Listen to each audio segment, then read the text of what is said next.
Eu acho que na sala não tem só infectologista, devem ter outras especialidades. Afinal, nós fizemos uma divulgação ampla sobre esse tema de hoje.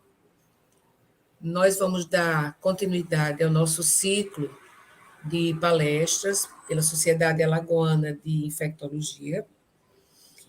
E nessa data de hoje, no dia 13/4, nós vamos ter a presença da doutora Maria Helena Machado Pereira, médica formada pela Universidade Federal de Alagoas.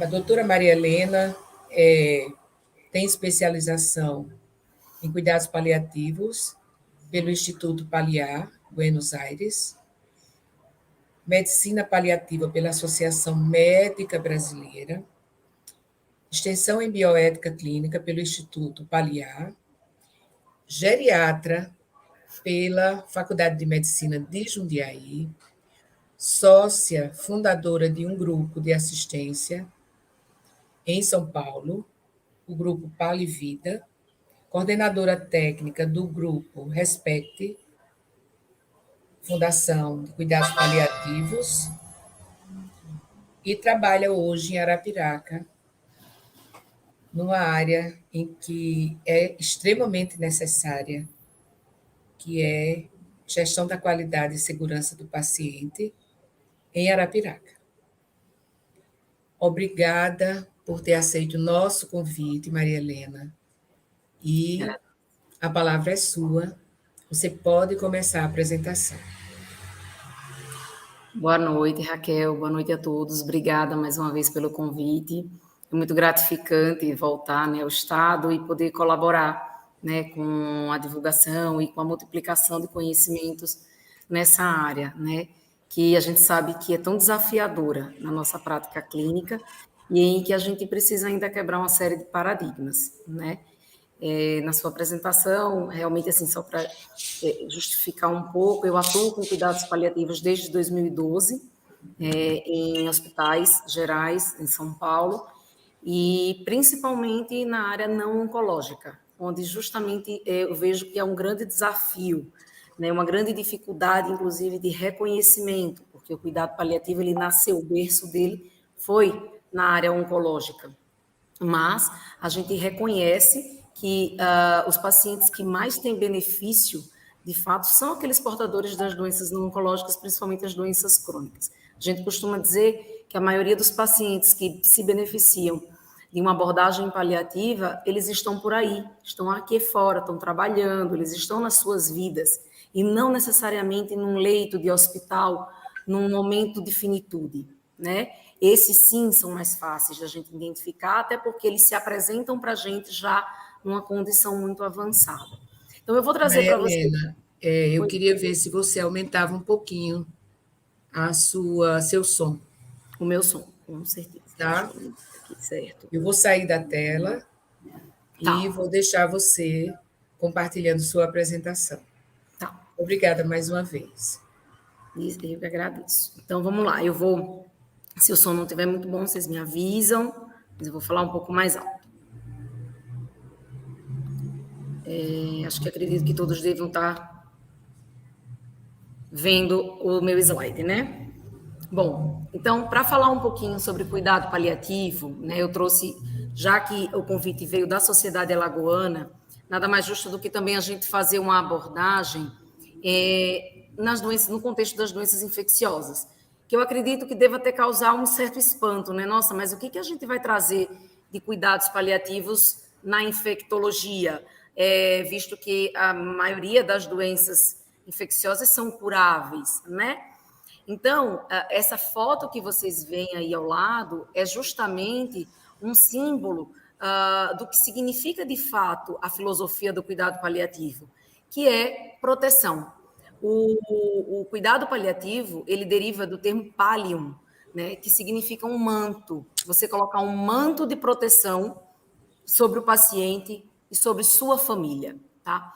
Então, o nosso objetivo hoje é a gente conversar um pouquinho sobre realmente o que são os cuidados paliativos, quem se beneficia dessa abordagem, E também falar um pouquinho do cuidado no contexto de algumas doenças infecciosas, tá? Essa moça aqui, a Dame Cicely Saunders, ela era uma britânica, né? E que, na verdade, ela é a mãe do cuidado paliativo.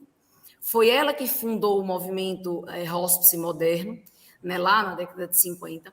E, através das ações que ela realmente encabeçou no cuidado do paciente em grande sofrimento, principalmente próximo ao final da vida, foi que ela realmente abriu as portas para esse tipo de abordagem multiprofissional. Só a título de conhecimento, ela era uma paciente, ela era uma enfermeira, e que depois ela se tornou assistente social e, por fim, fez medicina. Né? Então, ela fundou um hospice lá, que até hoje ele ainda existe, em Londres, na Inglaterra, que se chama o Santu. E aí a principal atividade de assistência do hospice realmente é em cuidados paliativos a pacientes que já estão numa fase de final de vida, provavelmente nos seus últimos 6 meses de vida. Então, essa é uma frase muito importante, então eu quero convidar vocês para a gente começar mesmo esse bate-papo, mencionando essa frase que é muito importante e uma das mais famosas dela. Eu me importo pelo fato de você ser você. Me importo até o último dia da sua vida.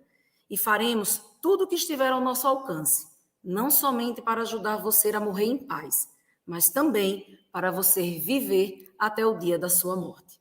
Então, uma das grandes bandeiras da gente do cuidado paliativo é não falar em morte, é falar em vida, é poder promover e facilitar uma maior qualidade de vida ao paciente naquela condição em que ele se encontra até a sua finitude, até o seu dia final, né? E não falar sobre não há nada para fazer, não temos mais condições de tratamento. Não é isso, porque a gente vai começar a focar na pessoa e não na doença, né? Então, o nosso cuidado, o nosso objetivo de cuidado passa a ser o paciente, passa a ser uma coisa que eu acho muito importante e gostaria muito que vocês frisassem muito isso, que é a vida biográfica. Nós somos seres biográficos, temos passado, presente, estamos aqui batalhando para ter um futuro, mas um futuro que esteja completamente relacionado aos nossos valores e aos nossos princípios, principalmente ao que é sagrado para nós. Algo que nós não podemos impor ao outro, sem fazer juízo de valor ao outro. E esse é um grande desafio, nós que viemos de escolas médicas, em que é um modelo, nós vivemos um modelo paternalista e um modelo medicalocêntrico, né? Em que o médico determina o que vai ser feito. E hoje é uma má prática, e hoje a gente não tem, é inadmissível hoje você não trazer o paciente para o compartilhamento de decisões, né? Então, quando a gente fala em cuidado paliativo, a última definição mais atualizada, que é de 2017, pela Organização Mundial de Saúde, é que é uma abordagem. Então, vejam bem, cuidado paliativo é uma abordagem. Essa abordagem, ela é multiprofissional. O médico não faz cuidado paliativo sozinho, tá? Ele precisa de outros profissionais capacitados para abordar o paciente, para que melhore a qualidade de vida dele, seja ele adulto ou criança, e suas famílias que enfrentam problemas associados a doenças que ameaçam a vida, né? Ou seja, o cuidado paliativo é uma abordagem, é um direito hoje, é um direito humano universal, para que o paciente que tem uma condição ameaçadora da sua vida, ele receba para que minimize o impacto do sofrimento que aquela condição, que aquela doença está causando a ele. Então, visa a prevenção e o alívio do sofrimento através da identificação precoce de uma avaliação correta e do tratamento de vários sintomas, principalmente da dor, né? E de outros problemas físicos, psicossociais ou espirituais. Ou seja, é uma avaliação holística, integral do ser humano, principalmente quando ele está num momento de maior fragilidade. Então, quando a gente fala de doenças que ameaçam a vida, não necessariamente são doenças incuráveis. Você pode ter qualquer condição que, em um determinado momento, ela era curável, mas ela passa a ser, por exemplo, resistente, ela passa a entrar numa falência de tratamento. E aí e aquela condição gera uma série de malefícios ao paciente e uma série de perdas, principalmente de perdas funcionais, e que limita a independência e muitas vezes a autonomia do paciente. E aí passa a comprometer os seus principais valores bioéticos, e é nesse principal quesito que a gente precisa trabalhar. Quem é aquela pessoa que precisa daquele cuidado e de que tipo de cuidado ele precisa? Não é necessariamente o que a gente acha que deve ser feito, mas sim aquilo que é compartilhado, principalmente baseado nos seus valores e nos seus princípios. Então, essa tela aqui eu acho que vai resumir muito bem um entendimento para quem ainda confunde muito o que é o cuidado paliativo, porque assim, existe um jargão, né, muito comum. O paciente é paliativo. Isso aqui é cuidado paliativo, não tem mais o que fazer. E aí isso é uma coisa que a gente evita e a gente precisa mudar a terminologia e a forma da gente falar. Apenas para exemplificar, a gente sempre fala, não existe paciente paliativo. Não existe. O que existe é o cuidado. O cuidado daquele paciente, ele é paliativo. Paliativo por quê? Para aliviar um sofrimento. E aí, o cuidado paliativo, ele é muito amplo. Acontece que, na maioria das vezes, ele se apresenta para a gente, o paciente chega no processo de cuidado, de um reconhecimento, numa fase já muito avançada, numa fase final de vida. E aí é por isso que muitas vezes as pessoas associam o cuidado paliativo a quem está morrendo. E cuidado paliativo não é para apenas quem está morrendo. Eu, particularmente, já dei alta dos cuidados paliativos dentro de várias atividades que eu já fiz. Então, a gente trabalhava desde a neonatologia, né, a geriatria em si, em vários tipos de trabalho, de serviço, seja oncológico ou não oncológico, neurológico ou não, enfim. E a gente já deu alta ao paciente do cuidado paliativo, tá? Principalmente o pessoal que é da linha do cuidado paliativo pediátrico, eles têm uma outra dinâmica de abordagem, tá? Tem outras curvas de trabalho, de evolução do cuidado paliativo. Então, quando a gente trabalha a abordagem, a gente precisa reconhecer que o paciente que se beneficia do cuidado paliativo é aquele que tem uma doença grave, uma condição grave, com muito sofrimento, e que traga sofrimento para aquela pessoa, independente do prognóstico. Então, é onde a gente já começa a quebrar alguns conceitos de dizer, poxa, mas o cuidado paliativo não é para aquela pessoa que já tem um prognóstico ruim, um prognóstico reservado, como o pessoal costuma geralmente falar? Não.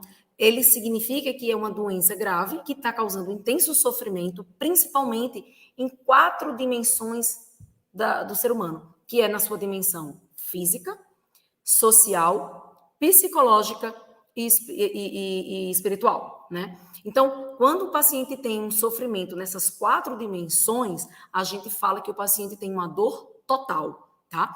Então, o cuidado paliativo ele é muito mais amplo. À medida que a doença avança e pode se tornar, de fato, incurável, né? Aí a gente já começa a trabalhar o que a gente chama de cuidados hospice, né? Que são os cuidados da fase de final de vida, o end life of care, que a gente trabalha, tá? E aí o prognóstico do paciente passa a ser estimado de semanas a meses. É aquele paciente que tem uma doença, uma condição crônica, né? Em que você já começa a prever o óbito daquele paciente. Por exemplo, um paciente que tem uma doença pulmonar obstrutiva crônica, é um paciente que numa próxima exacerbação, ele pode vir a falecer. Um paciente que tem uma insuficiência cardíaca já avançado, um NIRA 3, 4, e que já tem um grau de funcionalidade baixo, né, uma reserva já consumida, aquele paciente numa próxima exacerbação já não causa mais estranheza, porque a gente já reconhece que pode vir a falecer. Então, na maioria das vezes, nós, equipes de saúde, reconhecemos, porém não sabemos como agir. E fomos treinados a sermos invasivos, né? A tratar de forma muito técnica os pacientes, sem considerar todo um outro lado biográfico, tá?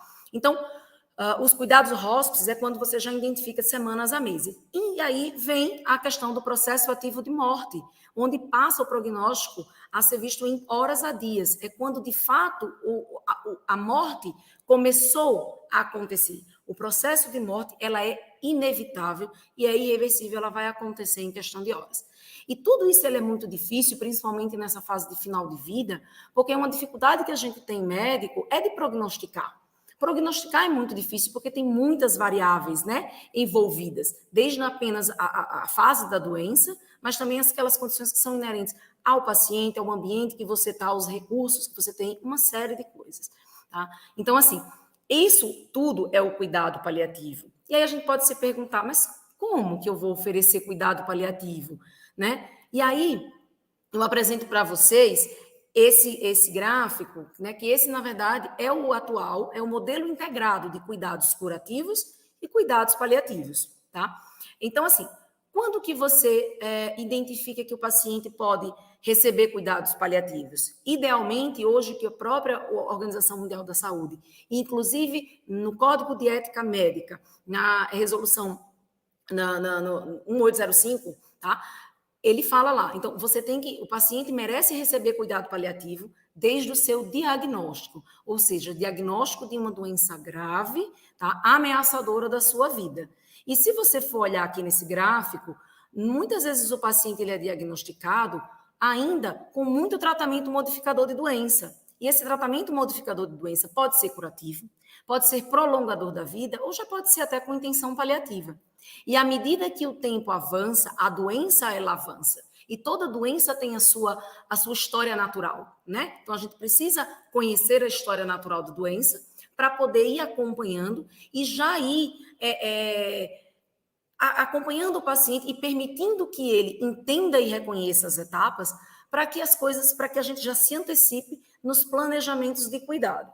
Então, desde o diagnóstico, a gente já consegue, sim, trabalhar com cuidado paliativo. E o que a gente pode oferecer como cuidado paliativo num momento tão precoce?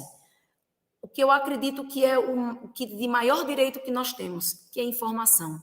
É saber que a sua doença é incurável, é saber que a sua doença é progressiva, né? É o paciente que é diagnosticado de fato com insuficiência cardíaca, com um quadro de uma demência, é um paciente que tem uma cirrose hepática, é um paciente que de fato tem uma doença oncológica avançada, sem possibilidade de cura, em que a gente precisa não alimentar falsas expectativas, tá? E trabalhar o cuidado com proporcionalidade.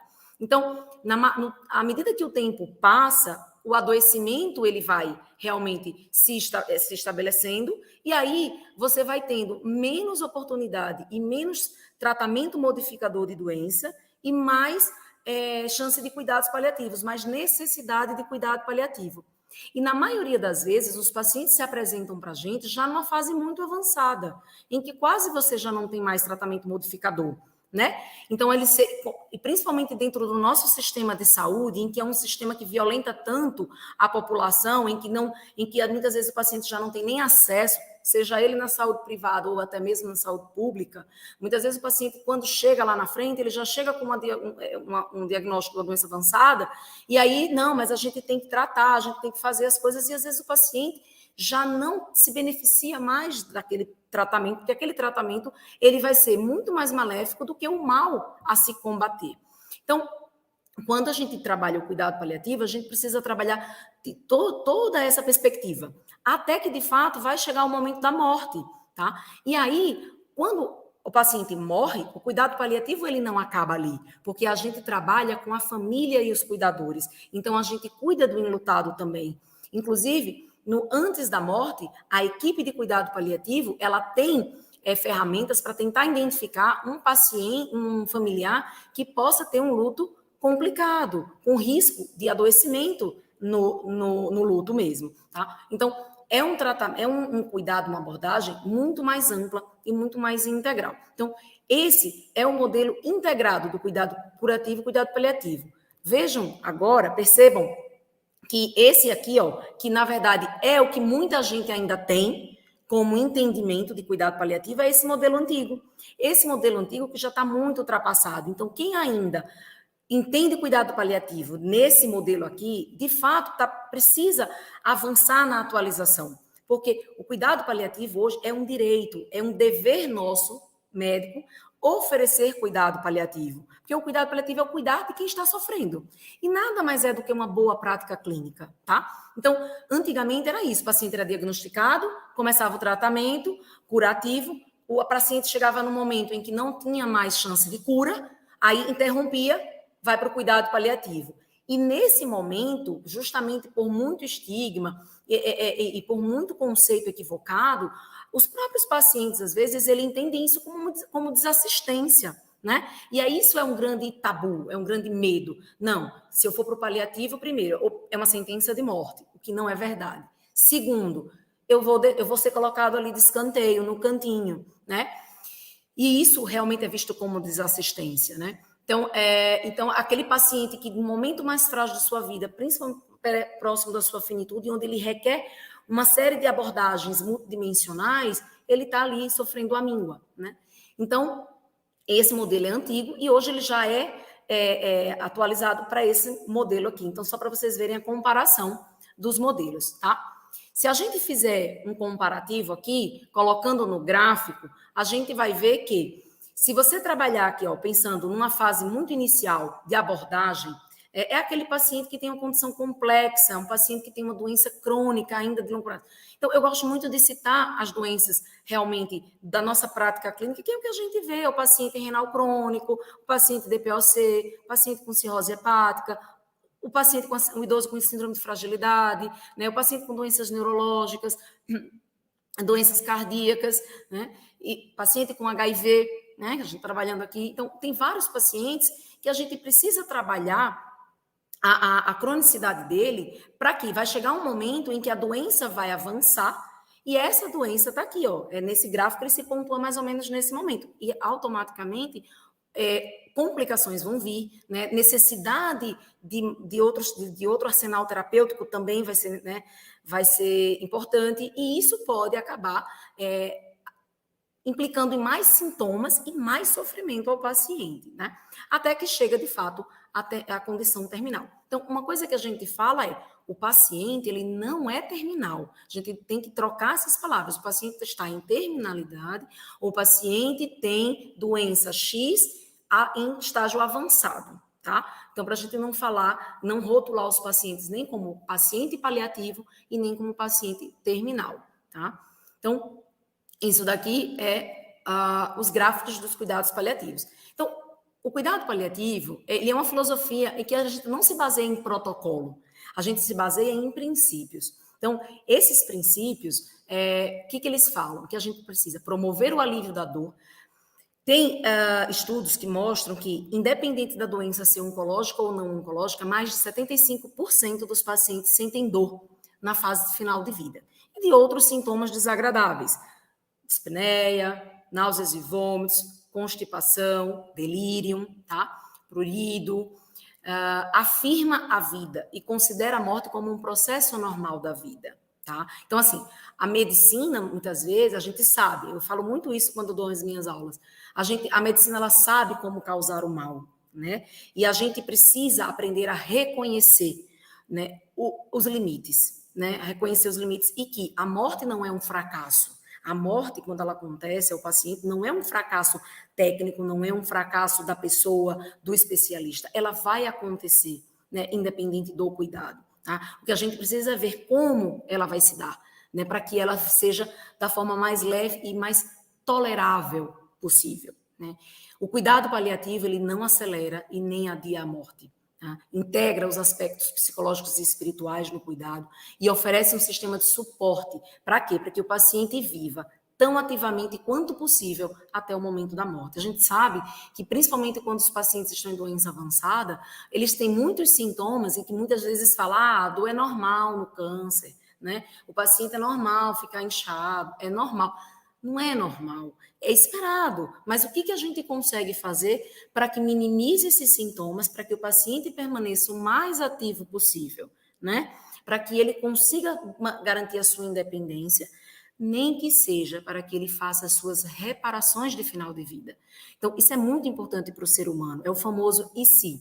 Né? Então, quando a gente tem o suporte da equipe do cuidado paliativo, a gente consegue ajudar e garantir ao paciente, não apenas garantir, mas eu digo, facilitar ao paciente para que ele consiga fazer as suas reparações, sejam elas agradecimentos, sejam elas despedidas, pedidos de perdão, eu te amo, enfim, resoluções que eles precisam fazer e que quando a gente tem o princípio da veracidade que eu vou falar, Eles sabem que eles não estão sendo enganados, eles sabem contra o quê e o como estão lutando. E ali dá tempo. E isso nada mais é do que um respeito à dignidade, e que a gente precisa reconhecer no ser humano, no outro, principalmente daqueles que estão sob nossos cuidados.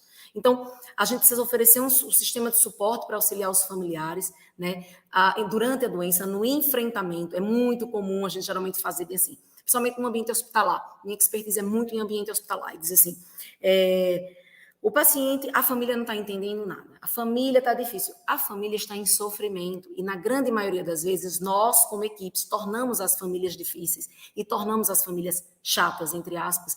Por quê? Porque não nos comunicamos. E a grande dificuldade disso são as falhas de comunicação, né? Então, o que é óbvio para a gente não é óbvio para quem está do lado de lá. E para quem tem grandes esperanças, né? E a gente não pode alimentar falsas expectativas, né? É saber utilizar técnicas de comunicação para trabalhar e entender o que é importante para o outro, né? E essa abordagem ela é muito profissional, como eu já falei anteriormente. Melhora a qualidade de vida e isso influencia positivamente o curso da doença. Então, a gente percebe e sabe já, comprovadamente, que o paciente, quando ele tem os seus sintomas controlados, a adesão ao tratamento aumenta, tá? A expectativa de vida dele aumenta, tá? Porque ele melhora, porque a gente acaba tratando outras complicações, tá? E aí o paciente adere muito melhor. Claro, por que eu vou tomar esse remédio? Esse remédio me faz mal, mas às vezes ele está fazendo mal por um efeito colateral que era completamente evitável, tá? Pode ser abordado por qualquer médico com conhecimento básico em cuidado paliativo. Então, hoje, é praticamente uma obrigação. A gente precisa entender o que é um cuidado paliativo e como iniciar uma abordagem paliativa. Eu costumo dizer que, geralmente, a gente faz cuidado paliativo no nosso dia a dia quando a gente cuida de um paciente. Mas, quando você direciona esse cuidado especificamente para esses pacientes, a gente precisa ter alguns conhecimentos básicos. E precisamos iniciar o mais precocemente possível. Então, um cuidado paliativo nada mais é isso, como olhar para o outro de uma forma digna, de uma forma a entender quais são as necessidades do outro, apresentar as recomendações médicas, tá? E compartilhar decisão. Então, a gente precisa ouvir, trabalhar escutativa e reflexiva para entender e ouvir aquela biografia e alinhar essas expectativas, tanto as expectativas do paciente como a da própria equipe, do próprio cuidador e da família.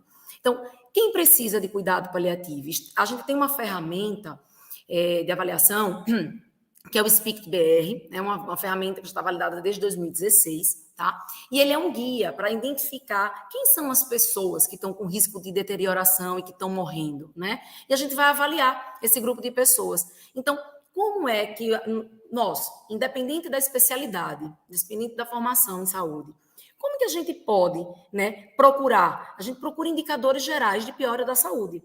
Eu tenho certeza, isso aqui é o arroz com feijão do nosso dia a dia clínico. É internações hospitalares não programadas, é quando você identifica que um paciente já tem uma queda de funcionalidade com limitada reversibilidade, ou seja, aquele paciente que passa mais de 50% do dia na cadeira. Isso é muito comum, que às vezes quando a gente chega num pronto-socorro, às vezes paciente interna, aí a família fala bem assim, mas ele fazia tudo. E aí você vê um paciente já frágil, um paciente que já tem uma performance de funcionalidade bem reduzida, e a gente faz, não, mas não tem como ele fazer tudo. Mas muitas vezes, no olhar daquele paciente, a condição que deixou ele com aquela perda de funcionalidade, por exemplo, um AVC, um tumor, enfim, qualquer doença, para ele se adaptar, o paciente também passa por reabilitação, né? Então, ele reabilita e ele fica naquele momento que é o ápice dele de funcionalidade.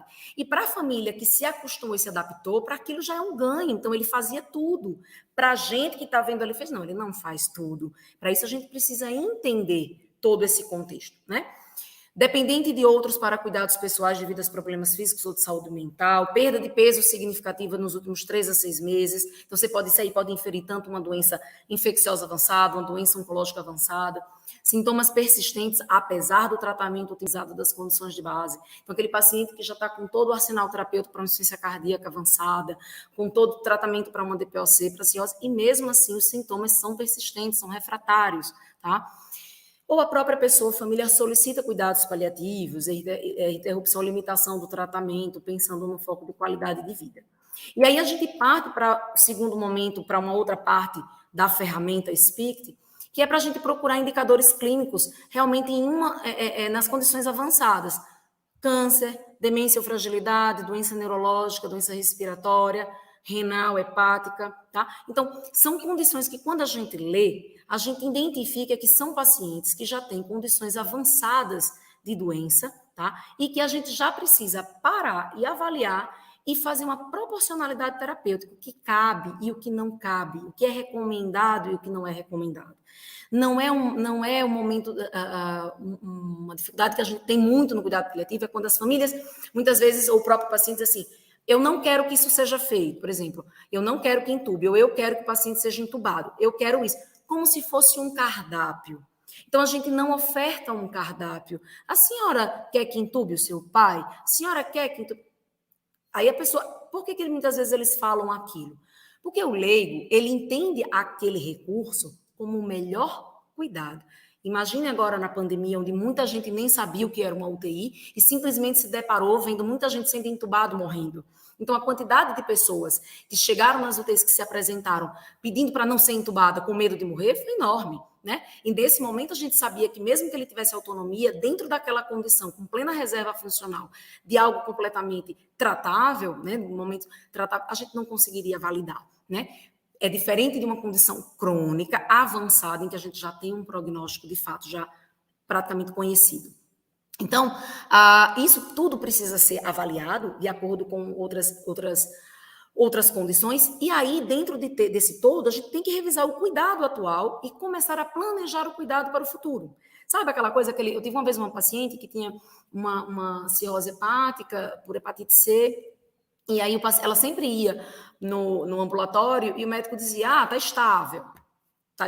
Enfim, a doença avançou, acabou que ela internou, se não me engano, com hepatocarcinoma, e aí a família disse assim, doutora, mas quando a gente foi fazer toda a abordagem familiar, uma família que estava em franco sofrimento, porque a paciente teve uma queda abrupta de funcionalidade, e aí elas falavam bem assim, mas por que o médico não falava que poderia acontecer isso, que a doença ia avançar? Ele sempre falava que estava estável. Então, eles entendiam que estava estável como algo muito duradouro. E aí, muitas vezes, os pacientes, eles se sentem negligenciados por falta de comunicação de informação. Então, a gente fala que a abordagem paliativa ela precisa ser começada com os médicos assistentes. Os médicos assistentes precisam começar a conversar sobre. E não precisa falar o termo paliativo. É principalmente falar, vamos trabalhar um plano de cuidados, de como vai ser daqui para frente, de acordo com a fase, o momento que o paciente está vivendo. Então, essa revisão de cuidado é ver, avaliar o tratamento atual, a medicação que o paciente recebe, se o cuidado está otimizado ou não, né? Se vai considerar um encaminhamento para uma avaliação do especialista ou não, acordar sobre esses objetivos de cuidado, tá? E sempre registrar em prontuário, tá? E aí, existe outra ferramenta, eu não vou expor aqui exatamente toda ela completa, mas é o PPS, que é o Score de Performance Paliativa. Ela é baseada no KPS de Karnofsky, da oncologia, em que ela vai de 0, que é morte, a 100%. Até, diga-se de passagem, somos todos nós aqui, e que avalia alguns critérios, como deambulação, nível e evidência de doença, aquele paciente que você olha e você vê que aquele paciente está doente, ele não tem mais capacidade de trabalho ou nem de lazer, ou fica maior parte do tempo acamado. Autocuidado, condição de autocuidado, ingesta oral e nível de consciência. Então, tem condições que, à medida que o paciente vai perdendo funcionalidade, se você olhar aqui no gráfico, vai aumentando a necessidade dele de cuidado paliativo, né? Porque essa perda de funcionalidade vai trazendo sofrimento. E aí, esse sofrimento, às vezes, não é só físico. Vê um paciente que está começando com um quadro de demência, que vê a sua independência limitada, em que não pode mais sair sozinho de casa, em que os filhos têm que ficar na cola dele. É um grande sofrimento, tá? Então, assim, a gente precisa trabalhar essa forma holística para ir sanando e minimizando, né? De uma forma muito profissional. Você vê que eu sempre repito isso, porque médico não faz cuidado paliativo sozinho. E até que o tempo avança e chega à morte do paciente. Então, apenas para traçar aqui um pouquinho. No score das doenças oncológicas, mais ou menos, e aí eu coloquei essa observação que na era pré-TARV, do HIV, o gráfico do PPS, na maioria das doenças oncológicas, ele se apresenta assim. Então, quando a gente cruza os dois gráficos, aquele gráfico integrado do cuidado paliativo com o cuidado curativo, quando você tem essa linha aqui, do cuidado do paciente, ele tem uma performance muito alta, descobre a doença, geralmente começa o tratamento, ele perde performance, mas aí depois, quando ele recupera, não volta para o nível de performance inicial, ele perde performance, né? Mas ele pode ficar um bom tempo. E aqui, ó, tem muito tratamento modificador. E quando o paciente, muitas vezes, a doença progride e a doença avança, e aí o paciente vai perdendo funcionalidade, assim, exponencialmente. E daí, geralmente, o prognóstico vai de semanas a meses, e aí o paciente chega realmente ao processo ativo de morte. Isso aí a gente via muito na era pré-TARV do HIV. Então, eles têm uma curva de funcionalidade muito parecida. Já nas disfunções orgânicas, das doenças crônicas, né, de CC, doenças pulmonares, e do HIV era pós-TARV, é assim, o paciente tem uma funcionalidade, tá? E aí ele tem uma exacerbação, uma complicação, ele perde funcionalidade e ele consegue recuperar. Muitas vezes a gente trata, né? A gente reconhece que é um tratamento reversível, totalmente proporcional. Você vê, mas o paciente, ele vamos lá, vou falar aqui só para facilitar o jargão. Mas o paciente é paliativo? Aí você vai dizer que você não vai tratar. Então, o paciente, digamos, ele tem uma funcionalidade de 20%, 30%, porque ele sofreu um AVC, ele tem uma sequela importante de AVC, de linguagem, motor, é acamado, mas ele faz a primeira sepse por infecção urinária, né? Você não vai tratar? Claro que você vai tratar, né? A primeira infecção, né? Ele vai perder, não é que ele não vai recuperar aquela performance, mas a gente sempre vai tentar fazer os trials de tratamento e avaliar. O que a gente não pode ser é obstinado. A obstinação terapêutica é que a gente precisa evitar, tá? Para evitar a distanásia, né? Que isso é uma infração ética, e nós somos proibidos eticamente de incorrer com a distanásia, que é o prolongamento, né, da morte, né, por meios artificiais do paciente que está em condição de terminalidade, em situação terminal, fora de possibilidade de reversão de cura, tá? Isso está lá no Código de Ética Médica, no novo Código de Ética, Resolução 2217, artigo 22. Então, quando o paciente ele tem perda de funcionalidade aqui, ó, ele recupera, volta, mas ele não volta para o basal. E assim vai com o passar do tempo, até que ele vai perdendo cada vez mais funcionalidades, até que chega o momento final. Isso acontece realmente nas disfunções orgânicas. Nas doenças demenciais, a gente já enxerga um score, geralmente desse jeito como eu falei. Então, o paciente tem uma perda, né, grande de funcionalidade, e ali ele se mantém naquela perda durante muito tempo. Então, assim, o paciente, lembrem-se, quando a gente fala de tratamento modificador, quando assim, e até eu entendo muitas vezes, a gente já tem, eu consigo fazer a leitura quando muitas vezes alguns colegas falam bem assim, não tem mais o que fazer pelo paciente, e a gente fala, não tem mais tratamento para doença de base, para doença que trouxe ele naquela condição, mas a gente tem o que fazer pelo paciente. O paciente, ele é sim a pessoa. Por isso que a gente evita falar investimento. A gente não pode jamais falar, o paciente, eu vou investir nesse paciente? Sim, você vai. Porque investimento é diferente de invasão. São coisas completamente diferentes. A gente vai investir, sim, no cuidado, no alívio de sintomas, no conforto, no respeito à sua dignidade, ao que faz sentido e o que é sagrado para ele e para a sua família.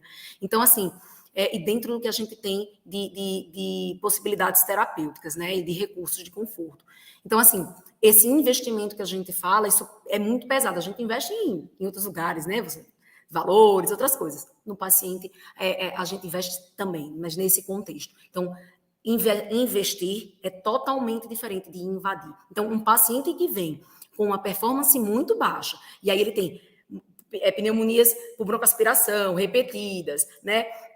Disfágico, o paciente tem TUS, sepsis de foco cutâneo, enfim, aquele paciente, ele precisa ver assim, esse paciente se beneficia de ir para uma UTI? Né? Existe também a resolução 2156 de 2016 que fala dos critérios de admissão e alta em UTI, do Código de Ética Médica, e que está lá, prioridade 5, pacientes com elegibilidade de cuidados paliativos precisam ir para setores de cuidados paliativos, salvo pacientes que sejam doadores de órgãos, né? Então, assim, a gente, claro, e casos excepcionais também precisam ser trabalhados. Então, a gente está numa fase de muita educação ainda. Eu digo que o escopo do paliativista, ele tem essa missão, né? A gente tem essa missão ainda de educar, de conscientizar, de sensibilizar e de multiplicar, né, o como fazer essas abordagens paliativas.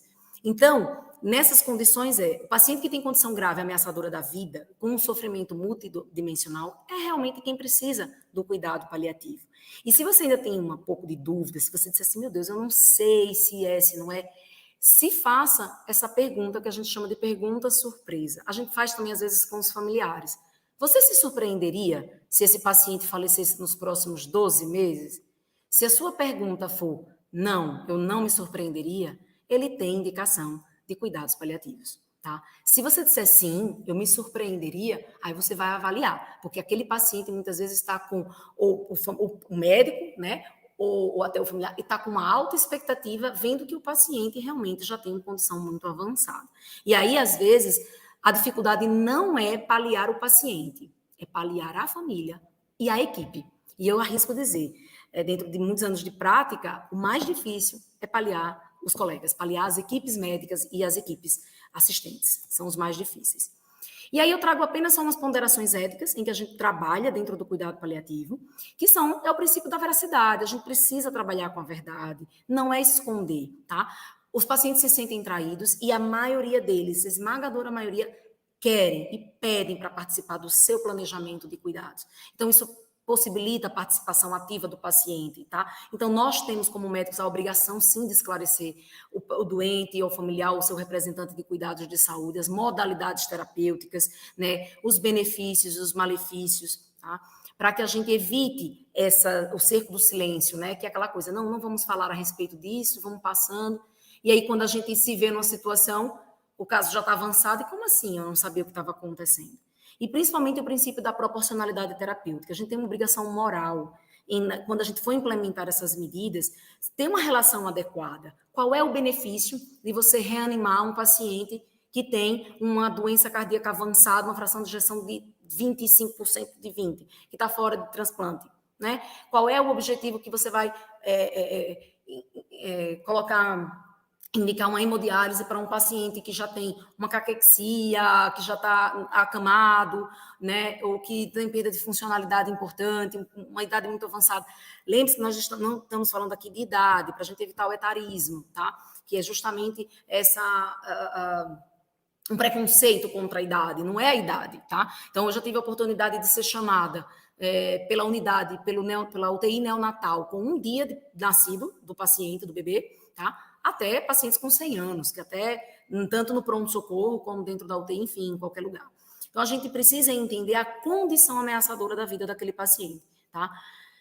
Entender o princípio do duplo efeito, porque às vezes os sintomas desconfortáveis, eles podem aparecer, né? Às vezes você precisa tratar o paciente com algo que pode produzir um efeito colateral negativo, então a gente precisa saber o princípio do duplo efeito. Uma coisa que é muito clássica do princípio do duplo efeito é o paciente num processo ativo de morte renal crônica, em que a gente está com uma franca dispneia e a gente vai controlar a dispneia com morfina. E a morfina é nefrotóxica. Então, a gente não vai focar na disfunção renal do paciente, a gente vai focar no controle de sintoma. O princípio da prevenção, prevenir essas complicações, a gente já vai se antecipar e prever.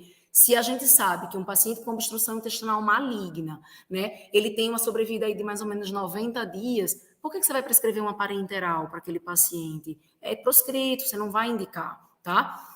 E o princípio do não abandono, que é aquilo que eu falei, né, da desassistência, eles se sentem abandonados. Então, a gente precisa entender que o paciente, ele não pode ser abandonado independente da decisão, independente do contexto, né? A gente tem que estar ali ao lado e compartilhar. E sempre dizer, independente de qualquer coisa, a gente está aqui do seu lado, a gente vai ajudar a enfrentar. E aí, só para encerrar um pouquinho, claro, a gente está falando um pouquinho da infectologia, o cuidado paliativo, gente, ele é o mesmo para qualquer doença, a filosofia dele é a mesma. Ele tem algumas peculiaridades de acordo com algumas patologias, né, claro, mas o grosso, o macro é olhar o paciente, primeiro, que fase que aquele paciente está? Ele tem uma condição grave ameaçadora da vida? Sim, ele tem. Em que fase que ele está? Ele está no momento do diagnóstico, ele já está numa fase avançada de doença, ou ele já está numa fase em que a doença já está em fase terminal? Esse é o ponto. Dependendo dessa fase, e aí você conhecendo a biografia do paciente, aí você vai dizer assim, tá, então o que é proporcional e o que não é proporcional? né? Um paciente que ele pode ter descoberto um câncer avançado, já metastático, mas com plena funcionalidade, ele pode ter total condições de fazer qualquer tipo de tratamento cirúrgico, químio, enfim, qualquer coisa, desde que seja proporcional, né? Que tenha objetivo. Então, a gente vai traçar os objetivos de cuidado, tá? Para a gente não estigmatizar esse paciente paliativo. Não, ele é paliativo, mas assim, qual que é o plano terapêutico dele? E aí, falando um pouquinho da AIDS, que dentro das doenças infectocontagiosas, das infecciosas, a gente trabalha muito, claro, o protótipo maior é o HIV, a AIDS, né? Trabalhando muito com as pessoas vivendo com HIV. E a gente trabalha também muito hoje com os pacientes com tuberculose, né? Multidroga resistente, extensivamente resistente. E a gente já começa a ver uma ampliação das discussões em alguns casos, malária, calazar, você já ouve mais o pessoal conversando sobre isso, né? Não tem ainda muita discussão ainda na literatura acerca de abordagens assim específicas em algumas doenças, mas o que a gente fala mais é, claro, o cuidado paliativo na AIDS, que é mais evidente, em que a gente sabe que tem mais de quase 38 milhões de pessoas no mundo, então só em 2020 a gente teve 680 mil óbitos por doenças relacionadas, e claro, o HIV, ele passou a se tornar uma doença crônica complexa com o advento da terapia antirretroviral, né, hoje altamente ativa. Então, desde a década de 90 que começou, a gente viu uma redução da taxa de mortalidade e a cronicidade e uma maior sobrevida desses pacientes. Porém, ela é uma doença crônica, ela é uma doença ameaçadora da vida. E a gente sabe que se o paciente não aderir ao tratamento, né, ou tiver outros fatores que comprometam o prognóstico, aquele paciente vai ter a sua vida ameaçada e aquilo vai trazer muito sofrimento. E geralmente, e o AIDS a gente já sabe, né?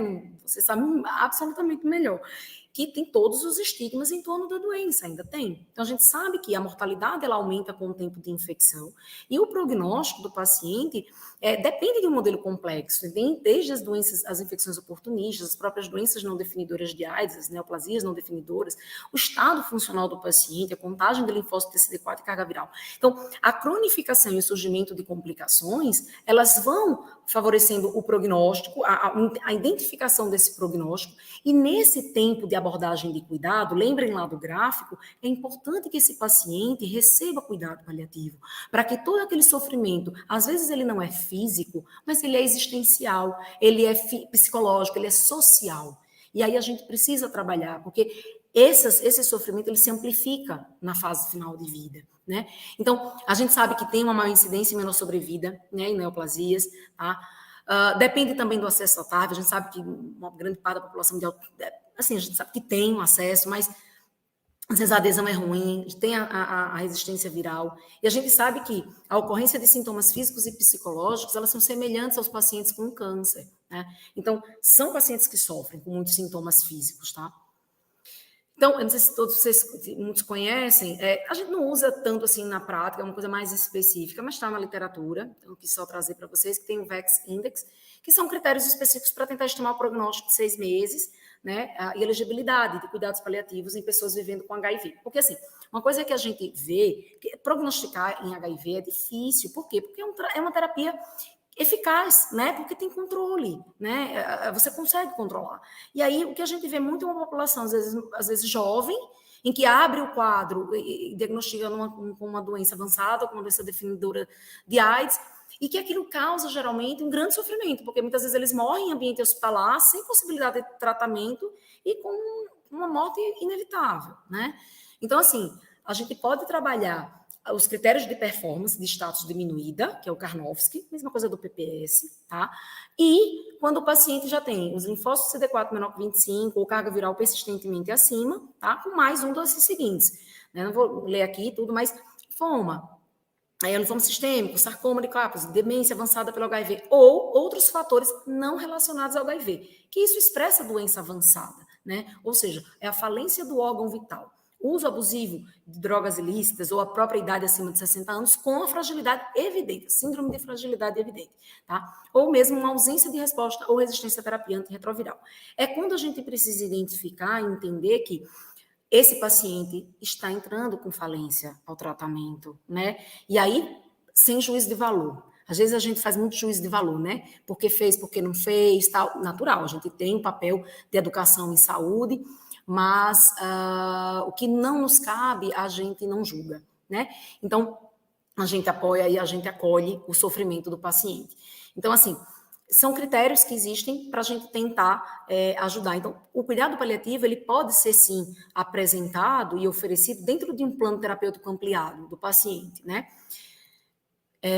Então, quando a gente associa o cuidado paliativo ao paciente vivendo com HIV ou AIDS mesmo, a gente lembra dessa abordagem integral, que é isso que eu falei para vocês. Ele é multipluridimensional, onde tudo se integra. Então, melhora a qualidade de vida de adultos e crianças afetados, aborda todos esses problemas de todas essas dimensões, auxilia na aderência à terapia, né, quando você principalmente identifica e trata os sintomas e efeitos colaterais, trata a dor e outros sintomas e aborda e proporciona o cuidado para o sofrimento emocional e social, principalmente nos estigmas, tá? Então, uma coisa que a gente precisa começar a trabalhar principalmente, que é muito falado no paciente com HIV, é justamente para que quando o paciente chegar nos cuidados de fim de vida, ele já consiga trazer um plano avançado de cuidados, que é aquilo que eu falei antes, é quando você vai trabalhando com o paciente que a doença pode evoluir, conhecer quais são os valores pessoais e de saúde, quais os cuidados médicos de fim de vida, com o intuito de garantir a autonomia e a dignidade dentro das suas metas de saúde, né? Por aquilo que eu falei, muitas vezes os pacientes, por serem jovens, eles recebem mais cuidados agudos não proporcionais em fim de vida, porque às vezes a gente não reconhece que o paciente está morrendo, né?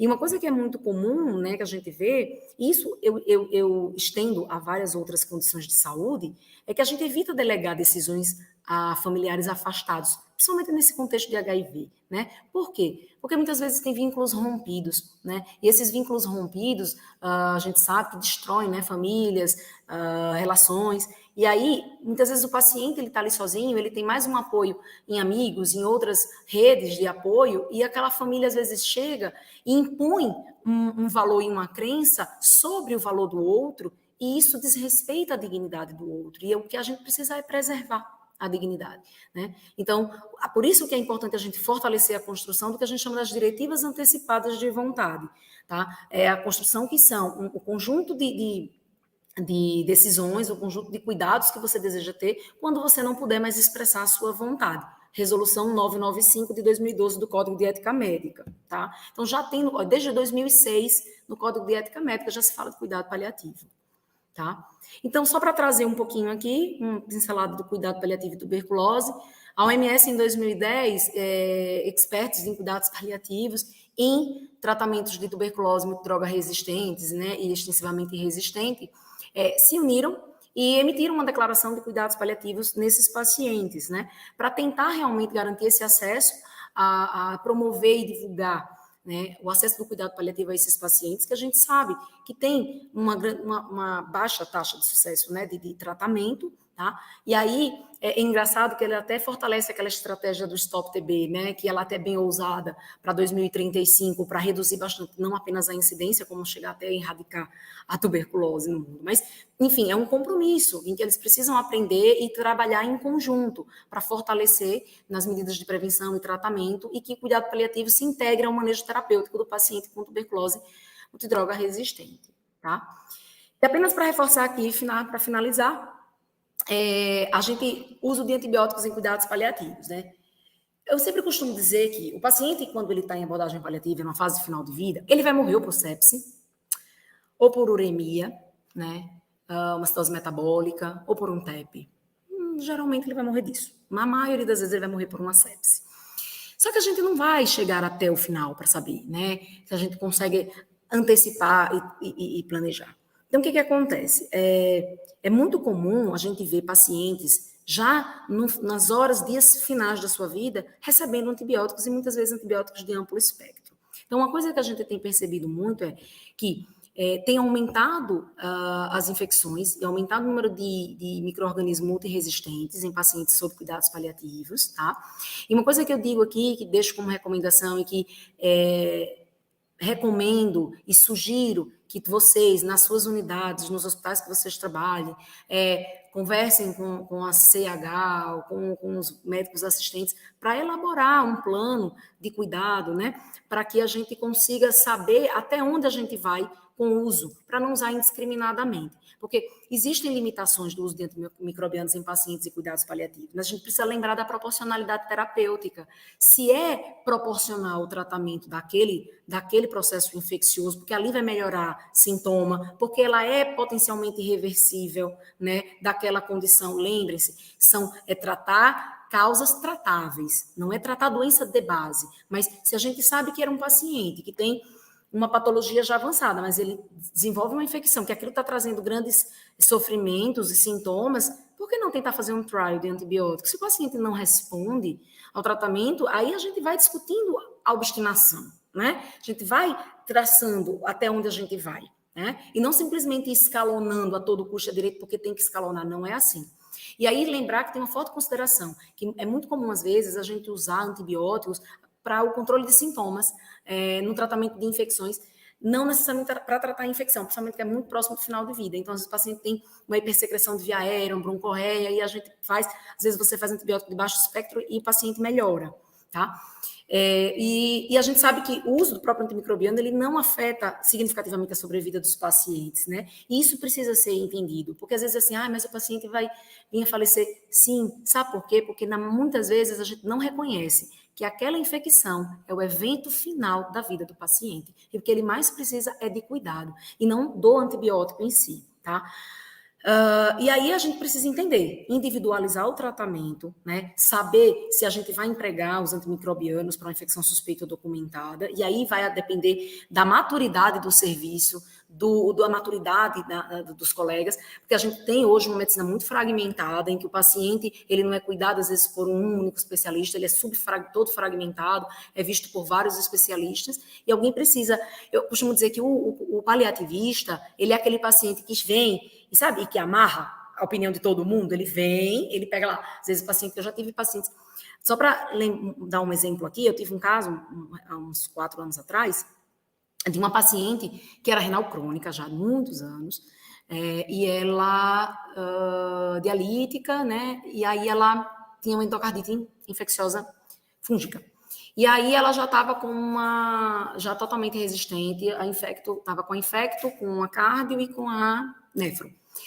E aí chamaram a gente do cuidado paliativo na equipe, porque a gente trabalhava, eu coordenei 8 equipes de cuidados paliativos em hospitais lá em São Paulo, a gente tem uma equipe, e aí a gente presta serviço de interconsulta, né, às equipes assistentes, a gente trabalha junto com a equipe assistente, a gente ajuda a equipe assistente, eles não passam novamente o cuidado para a gente ajuda, apoia, porque o paciente continua sendo do dono do paciente, né? E aí a gente vai junto no planejamento de cuidados e cuidando. E aí a gente fez toda a diretiva, e a única coisa que ela fez assim, ela entendia que a doença dela não tinha mais proposta terapêutica, porque não tinha, era falência de tudo, não tinha mais outro arsenal terapêutico, mas ela se mantinha bem, então ela ia para o home care, continuar fazendo o tratamento, mas sabia que numa próxima descompensação, mas a sebação séptica podia ser o evento final da vida dela. E o que a gente definiu como diretiva antecipada é que ela não ia para a UTI, ela não ia receber, não ia ser entubada nem nada, ela queria só, e ela provavelmente teria que voltar para o hospital, e que ela precisaria manter a diálise dela, né? Porque sabia que era a diálise paliativa dela, para que ela se mantivesse confortável. Então, assim, são várias nuances que a gente precisa individualizar e só na prática do dia a dia a gente vai vivendo. Então, dentro da infectologia, eu vejo que é uma oportunidade gigante de oferecer cuidado paliativo, né, principalmente dentro de um país assim que a gente sabe que é tão pobre e tão vulnerável, né, a desenvolver tantas doenças e com tanta dificuldade de acesso. Então, é isso. Eu deixo aqui o meu contato para quem queira se comunicar comigo e agradeço mais uma vez e estou aqui aberta a qualquer dúvida, a alguma coisa. Tá bom? Obrigada.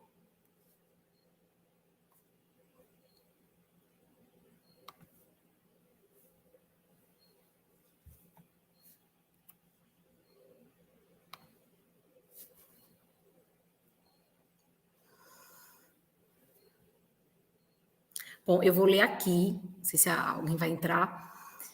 A Vanessa está perguntando, gostaria de saber um pouco sobre a experiência em relação às diretivas antecipadas do paciente hospitalizado. Eu não sei, Vanessa, se a sua dúvida... Oi, Raquel, eu já me antecipei, já li a pergunta, tá? Mas que está aqui exposta. Eu não sei se de repente a sua dúvida é em relação à documentação dessa diretiva antecipada, que eu acredito que seja, porque isso é uma dúvida muito, muito comum. Eu vou contar uma experiência que em um dos hospitais que eu fui contratada, que a minha equipe foi contratada, a primeira coisa que o diretor pediu foi dizer assim: por favor, eliminem esse termo de cuidado paliativo, porque era um termo em que a família assinava que é autorizando o cuidado paliativo. Isso não existe, tá? Você não precisa assinar nada.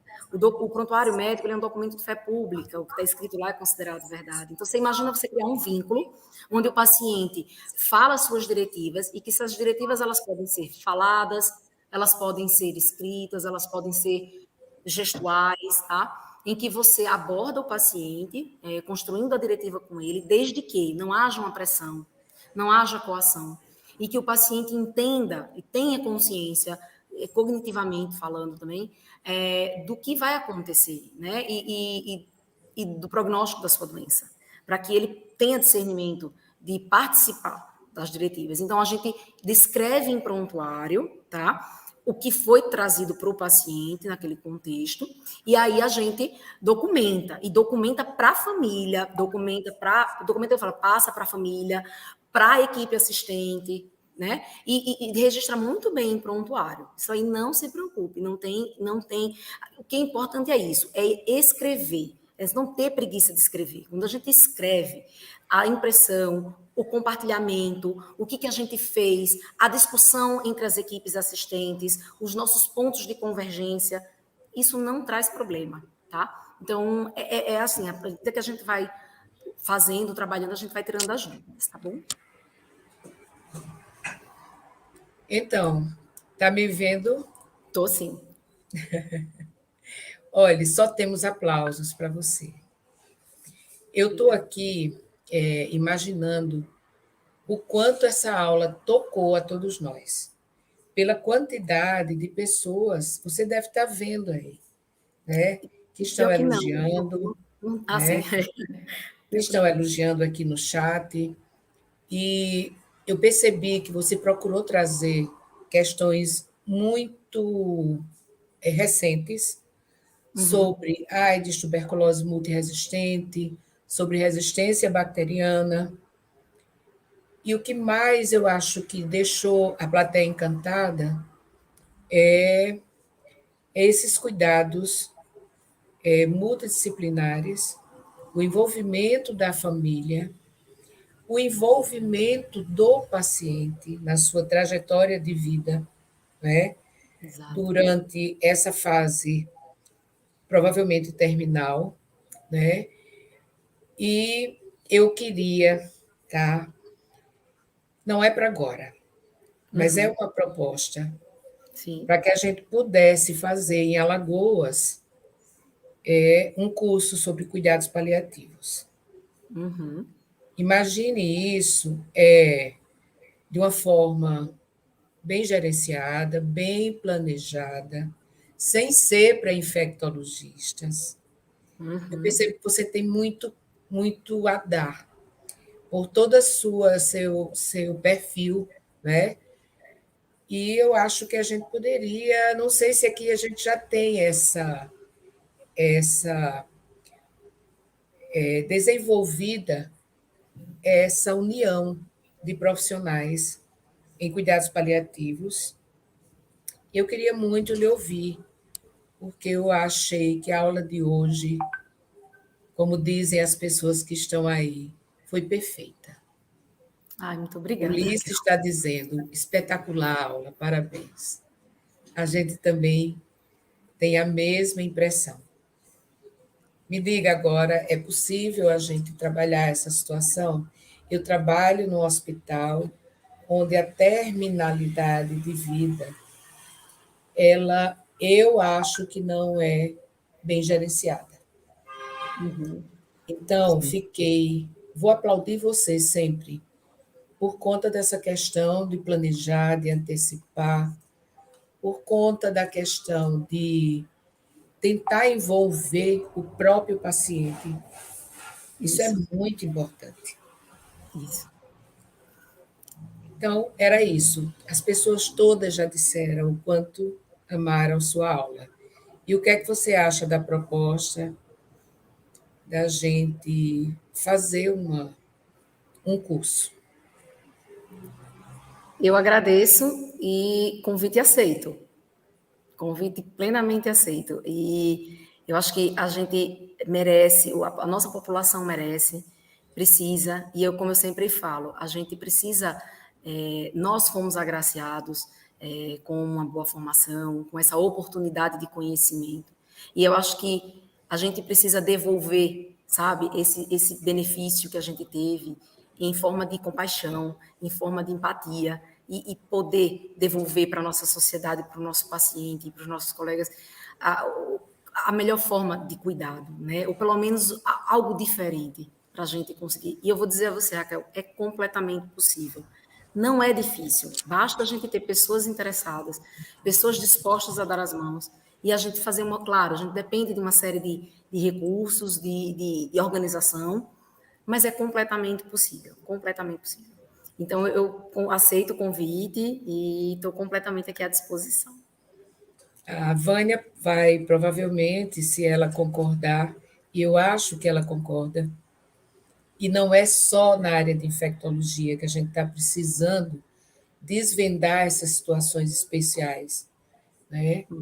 E se apropriar de tantos saberes, como você demonstrou ter hoje.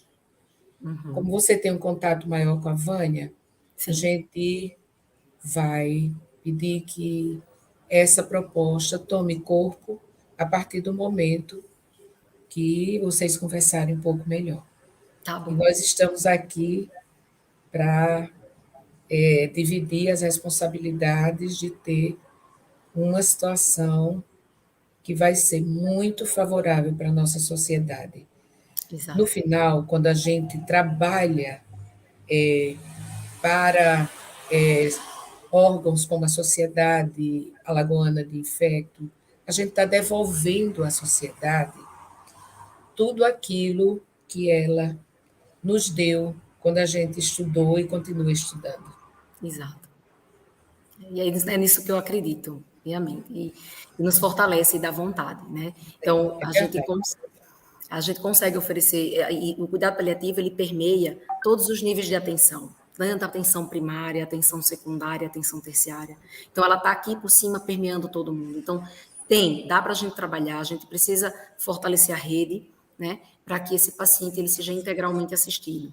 Então, dá assim, e é como, acho que estou vendo aqui a Luciana falando, é difícil mesmo a gente ver o cuidado paliativo fora do contexto da oncologia, porque realmente dá um mais, vou dizer assim, talvez seja um pouco mais organizado, mais fácil, porque tem setores fechados da oncologia, mas ele é muito extenso. Por isso que eu falei no começo, os pacientes que têm indicação de abordagem estão por aí afora, não É. estão nos hospitais, a E minoria está. então, depois da pandemia, a gente está resgatando. Quer dizer, a pandemia está aí, está Uhum, presente, nós estamos sem máscara, porque cada um de nós está nas suas casas, mas há uma melhora evidente desse clima, né, com relação há 2 anos atrás, e nós estamos num resgate extremamente difícil de pacientes oncológicos e exato, hematológicos. Eles bastante. estão chegando dentro de uma linha de cuidados e que você tem pouca oportunidade de fazer por esse paciente. Tem alguém perguntando aqui, é a Cláudia Valéria, se você é penedense, Maria Helena. Sou nascida em Penedo, criada em Maceió, mas sou da terra. Pronto, Cláudia, está resolvido aqui.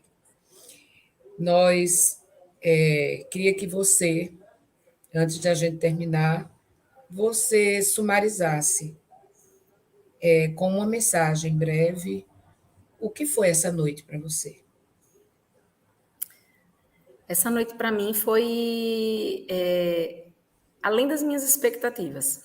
Eu confesso que eu estou em dias muito atribulados e aí eu vim para a aula assim, eu vou falar da forma como eu costumo apresentar. E para mim eu fiquei um pouco na expectativa, né?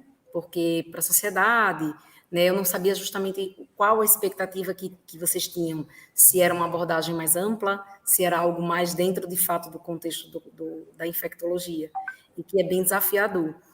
Então, para mim, acho que foi assim, foi além das minhas expectativas, até por conta desse feedback, e mais ainda pelo convite. Então, eu estou feliz por ter contribuído e por ter ajudado. Acho que para mim isso já basta, para mim já valeu tudo.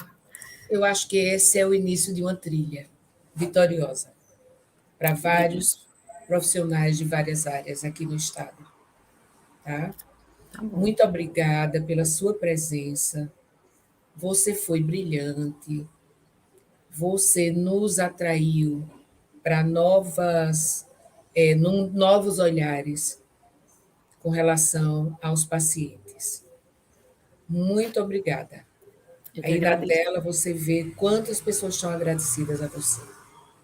Gente, a gente queria ficar muito aqui conversando, mas nós fizemos uma proposta de 1 hora de aula, não foi cansativa, e a gente vai sair do sistema, né, do streaming, mais uma vez maravilhada com a sua apresentação.